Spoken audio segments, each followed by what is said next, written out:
What is going on, everybody? It's me, Solo Bricks 501 here, coming at you with another LEGO Star Wars video. And today we have a comparison of Anakin Skywalker's Jedi Interceptor, one of my favorite LEGO sets, and I am very happy to have two of.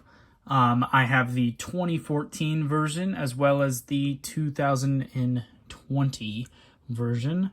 And so, yeah, I'm going to basically be doing a comparison. I'm going to be comparing the figures to the actual set itself. And of course, this is not a video to recommend a certain one because, of course, this one is off of the shelves and it might be a little harder to find. I'm just going to be sharing my opinion on both of the sets and see which one goes right, which one goes wrong, and which one is just overall better. But anyway, let's go ahead and we'll start off with the figures. All right, to kind of start off with the detailing that has gone into these two figures, there is also some kind of like continuity errors whenever it comes to the actual Jedi Interceptor. And that's going to be with the 2020 version. They reused this version of Anakin from the actual Mustafar set because you can see the kind of tears in his actual torso piece. And that of course, that one's on the right side, sorry. This one on the left side, which is the 2014 version, chooses to go with brown legs and a black print, while this one chooses to go with black legs and a brown outline of the actual Anakin's like legs, which this one I really like how they did that. This one kind of looks a little weird, but you know, it's okay. The headpieces, Anakin's kind of happy head is a little bit different because this one he is not smiling, this one he is smiling. All right, the actual really cool difference is in the angry Anakin. It is, you can see like little outlines underneath his eyes where he's just getting real mad. And whereas the one on the left, he's just kind of looking cranky, not too mad, but a little bit upset. Of course, back torso printing, it's different. And I really do, honestly, I don't know which one is better because both have like better pieces and better like situation as far as whenever it comes to printing. Of course, detailing is completely different.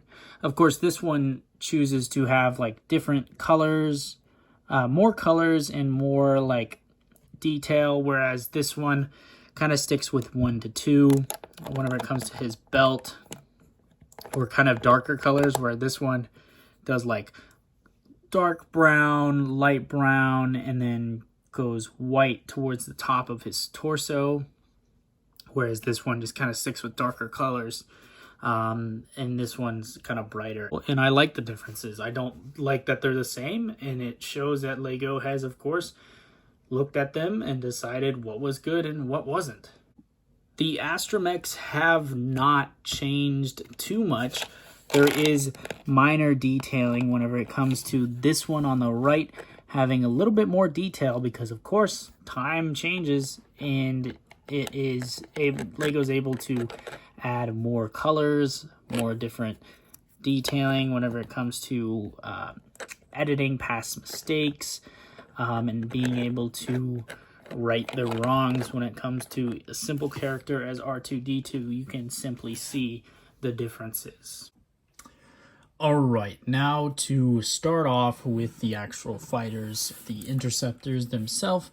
We have the 2014 version right here, and this one is the one that kind of lacks the detail, while the other one, it takes it home whenever it comes to detail. But kind of going over it, it is not a comparison to see, you know, which one to buy. Like I've said, it is just one to highlight just the different techniques and versions of what they've made over time. I don't have the 2005 version of this, but no worries. We have the Jedi Interceptor from 2014 coming in with a little bit of detailing, or not a little bit. There is good amount of detailing. It's just more the other one focuses on it, while this one was meant to kind of achieve, it was just to be you know, a Jedi Interceptor. They came out with it. They used the parts that they had, and it actually does look really cool, and it looks really good. It's a sturdy build,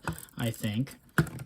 Of course, don't go throwing it at a wall, but I just love Jedi Interceptors, and this one is awesome to have. Overall, this one does have nice detailing, but the main differences you'll see in this one is the cockpit, and this one actually has a cockpit that Anakin can actually sit down in, and he places his lightsabers right here, and the seat kind of goes around him, and this is actually a sticker. It does have more detailing whenever it comes to the sticker piece than it does in the other one. Whenever you put this into the foils into attack formation, it looks like this. Looks like Anakin's Jedi Interceptor, and it's actually really cool. R2-D2 simply fits in with his bottom piece going in like this. Oh my goodness. And it's just as simple as that. Really cool, really nice and easy. The detailing down here with the chrome is really nice. You can actually see through there. And I don't know about that in the actual movie, but, you know, it's cool. And the piece they use right there is different on the other one. But overall, it is a cool Jedi Interceptor to have. Next, we go into the 2020 version, which is, I'm going to say it, it's my favorite version. Of course, with time comes more parts that LEGO decides they want to use, and different developers maybe even, and just kind of different techniques that they would like to go about it. This one kind of focused more on shaping. As you can see, to compare this one, the shapes of the wings are totally different. And it's actually more detailing to this one, because comparing it to the actual Jedi Interceptor from the movie, it does have it to where it goes in and then it goes back out, and it's super cool, the detailing that they have on it. This is one of my favorite sets because I just love Jedi Interceptors, and Anakin's is so iconic. I don't care how many they make, I just love having this. I do want an Obi-Wan though. But the difference is right here with the actual black in the, it was black on the other one, this one is gray. This is not hollowed out. They actually have a little space for this to actually close down, and it's built the same way it would be if you're actually closing it. The guns right here, or the blasters right here on the both sides, are different. Where R2-D2 actually sits is an actual, like, he has a dedicated full-on, like, he puts his legs rather than his piece right here, and he just goes in like that. But yeah, no, it's, the detailing is so different. You can even see it right here. They even put that stud there. That just kind of just, even though that's little, I mean, it's just, they're sticking with it, and it's actually super, super cool.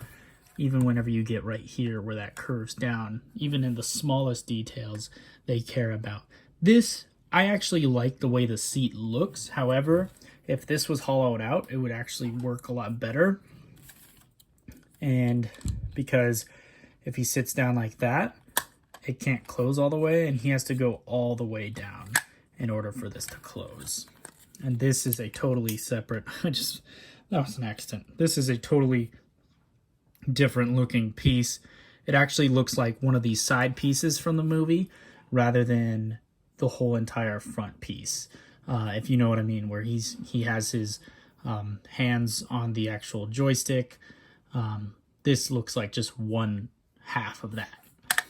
Overall, the different techniques that they use, of course, are going to be in the actual design of the wings and the blasters. Those are the most notable for me, and just the overall heavier amount of detailing on this one. This one is a little bit more basic, but it is still awesome to have it. Because if you're staring at them from a distance, you're not going to know which is which. This one does raise a little higher off of the ground, where this one kind of sags down here. This one actually stays up kind of more. This one sags down a little bit. This one stays up a little bit more. And that's because this also kind of goes as landing gear. Whereas this one, I don't think they really had it in mind to use those different pieces. And also they're coming at it from a side, whereas this one is coming at it from the front to back.